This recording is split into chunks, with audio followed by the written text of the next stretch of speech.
যে এতগুলি গাড়ি শোডাউনের পেলেন কোথায়, মানুষ জানতে চায় একটা সর্বসাধারণের কাতা থেকে। সেই কথাটাকে আপনি বলেছেন যে আপনার বাপদাদার সম্পত্তি আছে, আপনার এই আছে সে আছে, 100 গাড়ি মতো আরও 50 বছর। আপনার বয়স কি 50 হয়েছে? আপনি 50 বছর আগের খবর কেমনে করে জানলেন? আপনি আবার বলতেছেন ইলেকশন। আপনার যে এত মানে নিয়ে আপনি আসছেন যে আপনি এখানে হিসেবে ঢুকে, ছাত্র হিসেবে, সমন্বয়ক হিসেবে ঢুকে আপনি ইলেকশন করবেন, এগুলি তো ক্লিয়ার করে দিলেন আপনি। মানে আপনারা তো আসলে সবাই উদ্দেশ্য নিয়ে আসছেন, কোনো একটা উদ্দেশ্য নিয়ে আসছেন, এটা আপনাদের প্রত্যেকের কথায় কথা এগুলো ধরা পড়তেছে। আপনি ইলেকশনে টাকা হবে, তো এত টাকা আপনি না দেশকে ভালোবাসেন, আপনারা না ইলেকশন করবেন, তাহলে আপনারা আপনার 14 গোষ্ঠী টাকা বিক্রি করতে হবে না। 50টা গাড়ির বহরের 50,000 গাড়ি বহরের যে টাকা, সেই টাকাটাই ভাই আপনি এনে আমাদের মধ্যে বন্টন করে দেন। আমরা খুব খারাপ অবস্থায় আছি, দেশের মানুষ খুব খারাপ অবস্থা। এই 9 মাস ধরে দেশকে আপনারা জিম্মি করে রেখেছেন, একটা প্রোডাক্টিভ কোনো কাজ হচ্ছে না, মিল কারখানা সব বন্ধ হয়ে আছে। আপনারা সব দিক থেকে আপনারা মিলগুলি জ্বালিয়ে দিয়েছেন, আপনারা শপিং মল কতগুলি জ্বালিয়ে দিয়েছেন, আপনারা কি বলে ইন্ডাস্ট্রি কতগুলি জ্বালিয়ে দিয়েছেন। এই মানুষগুলি কই যাবে? এই যে লাখ লাখ মানুষ এরা যে বেকার হয়ে গেছে, এরা এখন কই যাবে?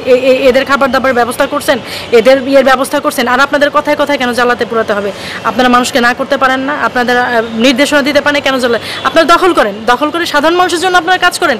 যারা ছিল তাদের আপনি বলেন যে ঠিক আছে মালিকানা আমরা যারা ছিল তাদের বিদায় করে দিয়েছি, নতুন মালিকানা আমরা ধ্বংস করবো না। আপনারা যারা আছেন যেভাবে ওভাবে কাজ করেন, আপনার মালিকানা পরিবর্তন করেন। আপনারা জ্বালিয়ে পুড়িয়ে একাকার করে নিজেদের মতো করে গাড়ি বহর, আবার বলেন এক একজন বড় বড় কথা যে আবার 50 বছর আগে থেকে আপনার ফ্যামিলি জমিদার, 50,000 গাড়ির ভাই এই মানুষগুলির মধ্যে আপনারা বিলিয়ে দেন। একবারে দয়া করে বলতেছে বিলিয়ে দেন। এত কথা মাইকের সামনে না এসে বলে, এখানে ওখানে না বলে আপনারা দেশের দিকে একটু দয়া করে দেশের দিকে আপনারা চোখ দেন। যে মন্ত্রী হওয়ার প্রশ্ন, মন্ত্রী কীভাবে হয়? মন্ত্রী হওয়া কি এত সহজ? ডক্টর ইউনূস উনি শান্তিতে নোবেল পেয়ে এসছেন। উনি একটা ব্যাংক পরিচালনা করা, একটা দেশ পরিচালনা করা, ফার ডিফারেন্স। মানে এটা আপনি কীভাবে কোশ্চেন করলেন? এটা তো মানে পুরো একটা অবান্তর কোশ্চেন। এটা আপনিও বুঝেন, আমিও বুঝি। এইটুক ছোটো ছোটো ছেলে পেলে যারা বের হয়ে এখনও কর্মস্থলেই যায় নাই, কোনো চাকরি বাকরি করে, তারা কোত্থেকে দেশের মন্ত্রী হয়ে যাবে? তারা কি নবুয়ত দিয়ে দিছে আল্লাহ তাদের, যে তোদের নবুয়ত দিয়ে দিলাম, তোরা গিয়ে এখন দেশের মন্ত্রী হয়ে যায়? এত সোজা? শেখ হাসিনা, ওনার বাপ, ওনার ভাই, ওনার গোষ্ঠীর সব চলে গেছে, শুধু ওনারা 2টা বোন বাদ দিয়ে। এর আগে মন্ত্রী যিনি ছিলেন প্রধানমন্ত্রী বেগম খালেদা জিয়া, উনি ওনার স্বামীকে হারিয়েছেন।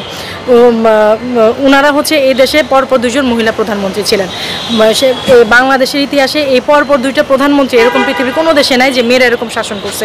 2জন মহিলা মন্ত্রী আমার প্রিয়, দোনোজনই আমার অন্তরে, দোনোজনকে আমি ভালোবাসি। সেই জায়গা থেকে আমি বলতে চাই, এক একজনের এইজ আপনি দেখেছেন, এক একজনের পড়াশোনা দেখেছেন, এক একজনের জ্ঞানগত দিক দেখেছেন।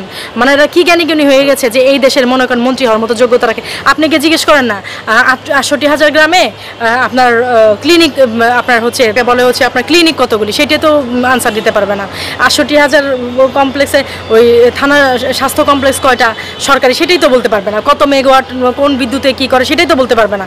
দেশের কোথায় কোনটা ব্রিজ কয়টা ব্রড গেজ, মিটার গেজ আছে, সেটাই তো বলতে পারবে না। তারপরে এই যে এতগুলি মেট্রো রেল কী পরিমাণ টাকা খরচ হয়েছে, কোন দেশের কারে, সেটাই তো বলতে পারবে না।